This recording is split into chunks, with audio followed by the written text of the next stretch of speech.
Hello everyone, welcome to Sweetcast. This is Clint, and I feel really bad because I wanted to make this video. I was really trying to do a lot of research on it. I went on Ethan's stream last night, and actually they talked about the same topic, which was the deadliners. And so, yeah, they got, I guess, a little bit more understanding there, but I tried to find stuff on it, and there wasn't much. So I'm going to show you what I've got.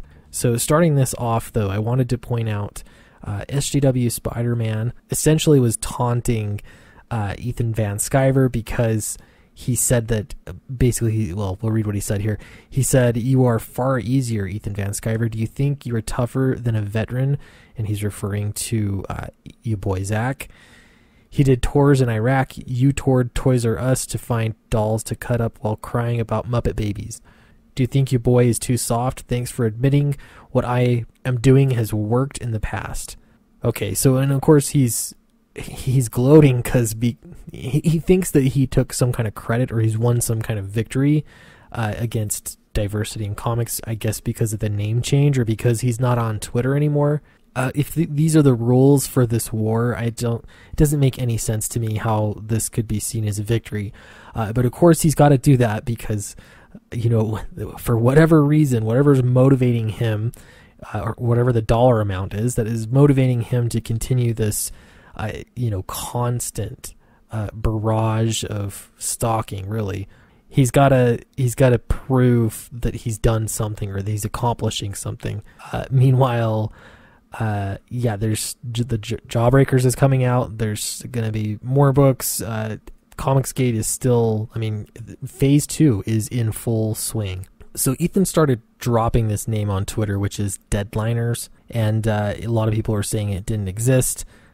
So here Ethan says, here is the one who started the rumor that I was a Nazi. He was in a secret chat with tons of SJW comic pros called Deadliners, in which he helped orchestrate harassment campaigns against people he doesn't like in comics. Okay, so I followed the breadcrumbs here and looked at this Facebook account. And yeah, he's only got 205 followers. I have no idea who this is.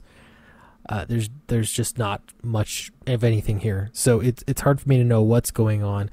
But there's so many sock puppet accounts that are doing things, and if they're connected to pros, then that is interesting. This is absolutely newsworthy. You know, it's crazy to me because you'd think that if you're trying to defame somebody, or you're just trying to give somebody a bad name, you would just go out and say something. But for some reason they have to gather in these dark corners of the internet to make plans and to coordinate. It's weird, and you can tell that they coordinate because things all seem to happen at the same time. That's why they do mass flagging and all sorts of other things. So the most information I can get is by searching through Twitter, Deadliners, and you'll see several tweets from Ethan. And then you'll even see a denial. I think that's here. It says, "By the way, no idea what Deadliners is or what that person you mentioned is. There was a Facebook group for comic pros, but it didn't have any nefarious agenda. You weren't invited," like I said before, because people think you are an a-hole. Okay, so of course there was a Facebook group. It doesn't exist anymore. So I don't know if he's saying it wasn't actually called Deadliners or what, or if this is just a red herring. I can tell you right now, though, I've looked for Facebook groups called Deadliners. I found one called The Deadliners. It wasn't even a Facebook group. It was a Facebook page. And if you use Facebook, you know that they're two different things. Pages are open. You can just go and look and see what's there, and you can like the pages. A group is generally closed off, and you have to ask permission to get into the group. So Ethan also mentioned Tamara Bonvillian, and apparently she is a colorist that's worked on Doom Patrol and a whole bunch of other books that are pretty well known. And if you look at her page, it's pretty open. She looks like a colorist. I tried to scroll through her Twitter timeline a lot and didn't see any anti-Comicsgate stuff. But Ethan was saying in the stream that apparently they've been in this group, this private group. She's been really aggressive with some of the tactics, and so people have been uncomfortable with that, I guess. So yeah, I'd really like to learn more about this. I'm not sure really if I'm going to be able to, but I did want to give you some information, because when I tried to Google it or find any information about it, I came up with nothing. All I could find was what you see on Twitter, and most of that, I mean, all of it essentially came from Ethan. So I've been asking around. I've got a few leads, and I'm going to find out if I can find anything more about it. But right now, I believe that this Facebook group has either changed its name or it doesn't exist anymore.